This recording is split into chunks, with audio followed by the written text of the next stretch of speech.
Луиза Хей. Өмірің өз қолыңда. Аффирмация. Өзім бір бөлшегі саналатын тіршіліктің толассыз ағынында бәрі тамаша, тұтас әрі кемел. Өткен шақ мені билеп төстей алмайды, сондықтан мен үйренгім және өзгергім келеді. Өткен шақ өте қажет, сатылы кезең екен, содан өтіп бүгін осында жеткенімді білемін. Мен өзімнің ақыл-ес отауымды ретке келтіргім келеді. Неден бастайтыным маңызды емес екенін білемін, сондықтан шағын құжырымды ретке келтіруге кірісіп, көп кешікпей сондай нәтижеге жететінімді білемін. Мен бұған жалма-жан кірісемін, өйткені нақ осы тәжірибе енді ешқашан қайталанбайтынына сенімдімін. Еркін болуды жан-тәніммен қалаймын. Менің әлемімде бәрі тамаша. Үшінші тарау. Бұл шынымен солай ма? Ақиқат менің айнымас серігіме айналды. Бұл шынымен солай ма деген сауалдың екі иә немесе жоқ деген жауабы бар. Өтіп жатқан оқиғаның өмір шындығы екендігіне сенімді болсаңыз, иә, ал оған сенбесеңіз жоқ деп жауап қайтарасыз. Тостаған бір мезетте жартылай толы және жартылай бос көрінеді. Бұл оған қалай қарайтыныңызға байланысты. Сіздің талғап біреуін таңдап алуыңызға жарайтын миллиардтаған ойлар бар десем, асыра айтқандық емес. Көпшілігіміз ата-анамызға тән болған ойлау қалыбын қолайлы көреміз. Бірақ сол бір үрдісті жалғастыра беруге әсте міндетті емеспіз. Біздің басқаша емес, нақ солай ойлауға тиістігіміз ешбір заңда жазылмаған.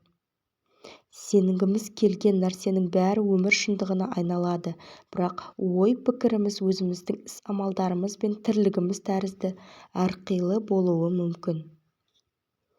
Өз ойыңызды қадағалаңыз.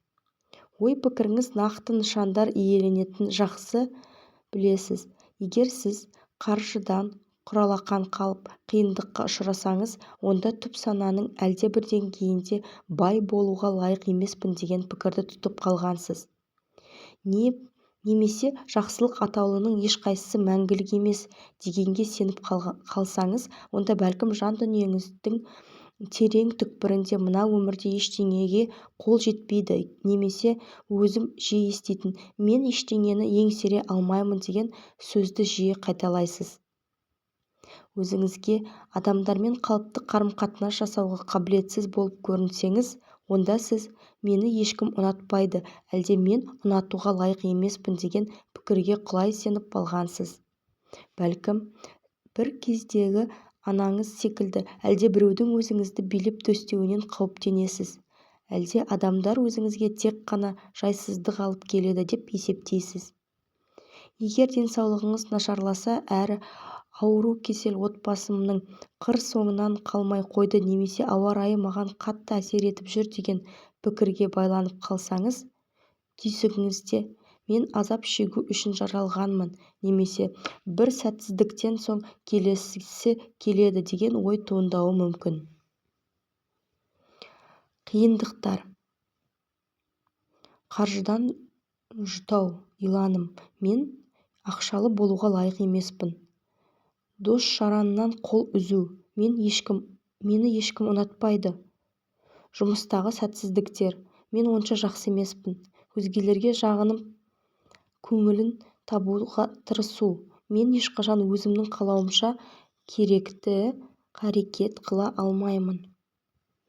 Сіздің көңіліңізде өзіңіз андай беремейтін, бұдан басқа да иланымдар бар болуы мүмкін. Өзіңіз сияқтылардың көп екендігіне қаптап жүргеніне шүбә келтірмеңіз. Олардың бәрі тірлікті түйткілдердің тек сыртын ғана көреді. Өмір тәжірибесі мен ой-пікірлердің өзара байланысты екенін біреу көзіңізге шұқып көрсеткенге шейін сіз құрбандық қалпыңызда қала бересіз. Қандай проблемаға жолықсаңыз да, мейлі, оның себебі сіздің ойлау стереотипіңізде бұғып жатады, ал оны өзгертуге болады. Біз сонша табандылықпен күресіп, иығына ұдайы малтығатын проблемалар нағыз өмір шындығы сияқты көрінуі мүмкін. Бірақ шұғылданған шаруаларымыз қаншама қиын әрі шым-шытырық болғанына қарамастан, бұл біздің ойлау қалыбымыздың сыртқы көрінеу нәтижесі ғана. Егер өз проблемаларыңызды қандай ой-пікір, иланымдар туындайтынын білмесеңіз, осы кітапты оқуға кірісу арқылы өте дұрыс қадам жасадыңыз. Өзіңізден осы ахуалды менің қай ой-пікірлерім туындатады деп сұрап көріңіз. Арқаны кеңге салып, арқайын отырыңыз, ақыл-есіңіз сізге жауабын қайтарады. Бұл балалық шақтан қалған иланым ғана. Кейбір нанымдарымыз жағымды әрі пайдалы болады. Олар әсіресе көшеден өткенде жан-жағыңа қарап ал деген сияқтылары тірліктің тар соқпағында тайып кетпеуімізге септеседі. Кейбіреулері балалық шақта ғана пайдалы, бірақ есейіп ержетте келе біз олардан бас тартамыз. Бейтаныс адамдарға сенбе, бұл балаға жақсы кеңес болуы мүмкін, тек ересектерге емес. Өйткені осы кеңеске құлақ асып, оны басшылыққа алған адам жалғыздыққа ұшырап, ортасынан оқшауланып қалады. Неліктен біз осы шын ба деген сұрақты өзімізге сирек қоямыз. Мәселен, маған оқып-тоқудың қиын екені неге илануға тиіспін? Осы сұрақтарды былайша: қазір бұл мен үшін дұрыс па? Осы иланым қайдан шықты? Бірінші сыныптағы мұғалімім айтқан нәрсеге әлі сенемін бе? Егер осы иланымнан бас тартсам, маған жақсы бола ма деп тігісін жатқыза жеткізген жөн. Ұлдар жыламайды және қыз бала ағашқа өрмелемейді деген тәрізді пікірлер еркектердің эмоциясын жасырып, ал әйелдердің дене шынықтырудан ұялуына алып келеді. Егер балалық шағымызда қоршаған дүниенің қорқынышты да қауіпті екенін санамызға сіңіріп тастаса, бітті. Төңірегімізден естігеніміздің бәрі сол нанымға сәйкес келеді де, соны біз айнымас ақиқат ретінде түйсінеміз. Бейтаныс адамдарға сенбе, түнде үйден шықпа және адамдар сені алдап кетеді дейтін кеңестер жөнінде де осыны айтуға болады. Ал керісінше, мына дүние ғажап әрі қауіпсіз деп ойлауға баулыса, онда біз оған сүйіспеншілікпен әрі тәнтілікпен қарап, адамдар өте мейірімді, ізгі ниетті, мына дүниені сүйіспеншілік билеп тұр, мен әрқашан да өзім қажет еткен нәрсеге ие бола аламын деген ақиқи пікірді оп-оңай бойға сіңіріп, ойға тартамыз. Сізді қаршадайыңыздан бұл менің кінәм еді деп айтуға үйретті ме?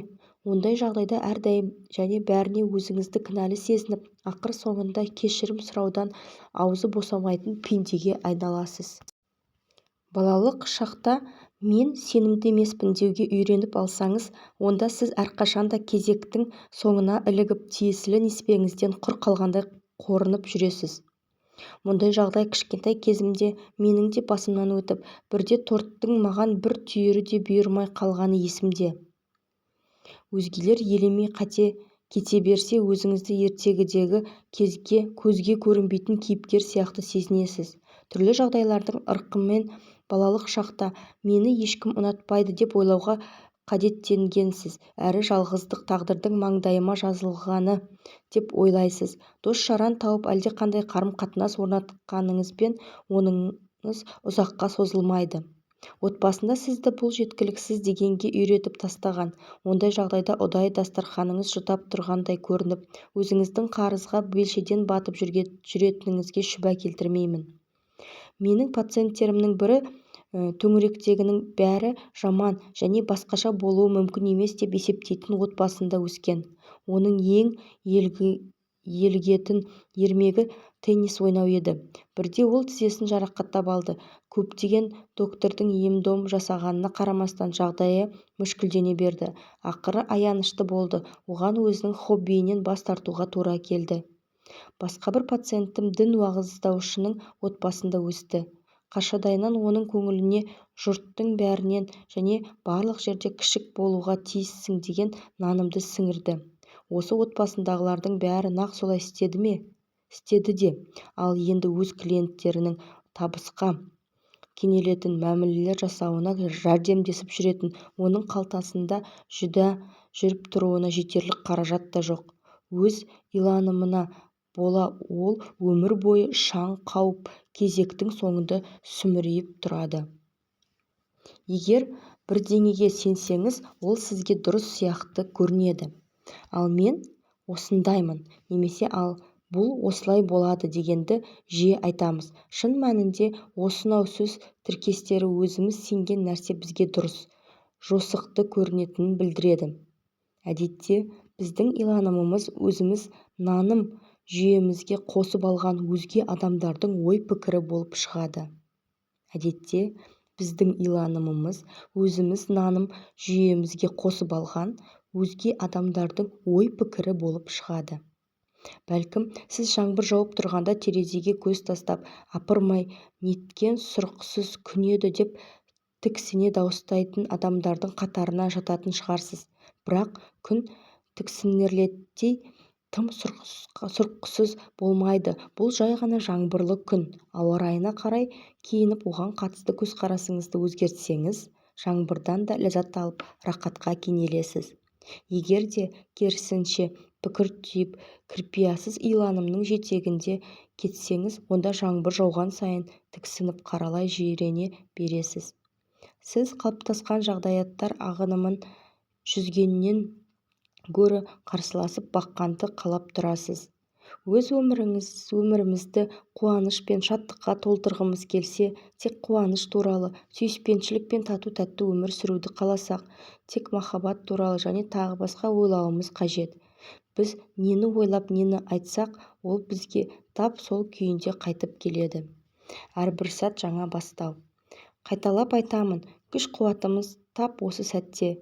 Біз ешқашан да бір орында тұрмаймыз. Нақ осы сәтте ақыл-ойымызда бүкіл өзгерістер жүріп жатыр. Ұзақ уақыт жағымсыз ой кештік пе, әлде ауырып сырқадық па, бір-бірімізге немқұрайды қарадық па, немесе ақша жоқтығынан, әлде өзімізге көңіліміз толмауынан азап шектік пе, оның бәрі маңызды емес. Біз өзгеруді бүгін бастай аламыз. Бұдан былай проблемаларыңызды ең басты мәселеге балап мән берудің қажеті жоқ. Енді олар біртіндеп жұмсара отырып, біржола жоғалады. Бұған күш-жігеріңіз жетеді. Есіңізде болсын, осылай ойлаудың типін тек сіз ғана меңгергенсіз. Басқа ешкім емес. Тек сіз ғана өзіңізге билік жүргізе алатын күш-қуатқа иесіз. Өткен шақтағы ой-пікірлеріңіз пен иланымдарыңыз осы шақты және тап осы сәтке шейінгі өзге де өмір жағдаяттарының бәрін жасады. Тап қазір біз не нәрсеге сеніп, нені ойлағымыз және айтқымыз келеді, солардың барлығын келесі сәтті, келер күнді, алдағы апта мен айды, жылды қалыптайды. Ғарыштық ақыл-ес әрқашан да сіздің ой-пікірлеріңіз бен сөздеріңізге жауап қайтарады. Сіздің пайымыңыздан кейін жағдаяттар бірден өзгере бастайды. Менің ардақтыларым, көп жылдық тәжірибеме сүйене отырып, сіздерге тамаша кеңестер бергім келеді. Бірақ бұрынғыша ойлау өз еркіңізде. Сіз онда өзгеруден бас тартып, өз проблемаларыңызға белшеден бата бересіз. Мына сіз, тек сіз ғана өз әлеміңіздің әміршісісіз. Нақ сіз ғана не туралы ойлағыңыз келсе, соны иелене аласыз. Нақ осы сәтте жаңа үрдіс басталады. Әрбір сәт нақ осы жерде және тап қазір алға қарай жаңаша қадам басудың бастауы. Осыны сезінудің өзі қандай ғажап. Біздің күш-қуатымыз осы шақта, нақ осы сәтте өзгеріс басталады. Осы дұрыс па? Бір сәтке байыз тауып, өз ойыңызды аулаңыз. Тап қазір не ойлап отырсыз? Осы сәттегі ой толғамдарыңыз алдағы өміріңізді айқындайтыны рас па? Рас болса, сіз олардың өмір шындығына айналған қалар ма едіңіз?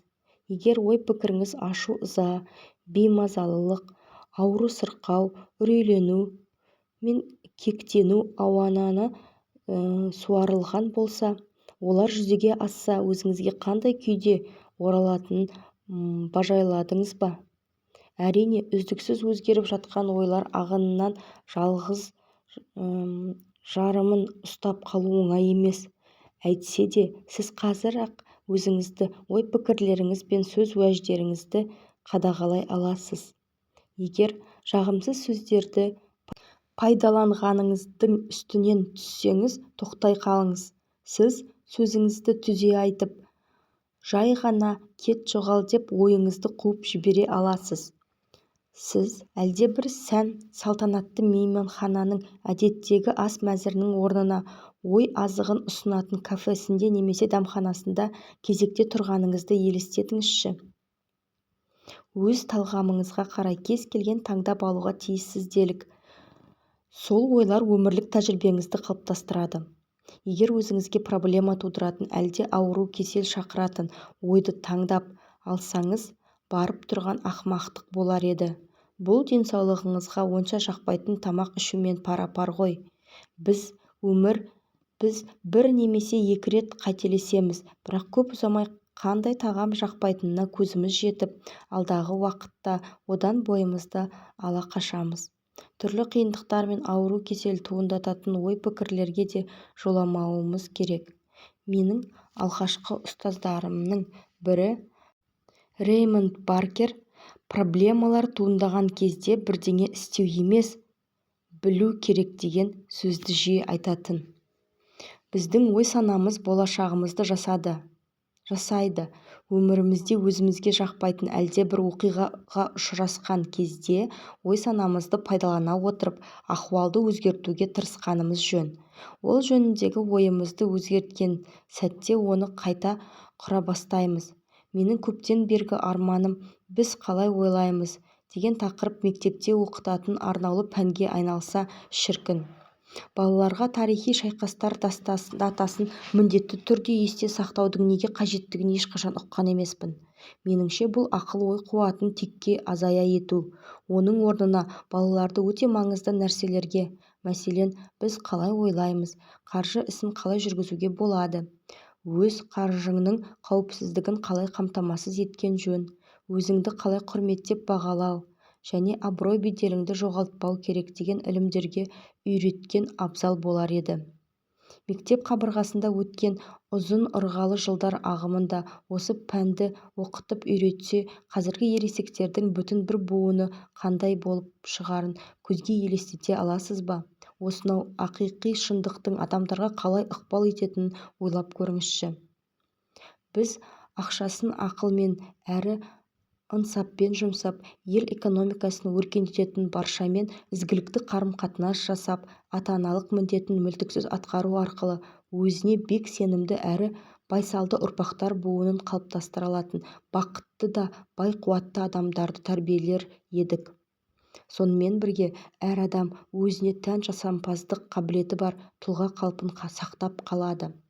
Кәнеки, уақытты текке жоғалтпай жұмысты жалғастыра берейік.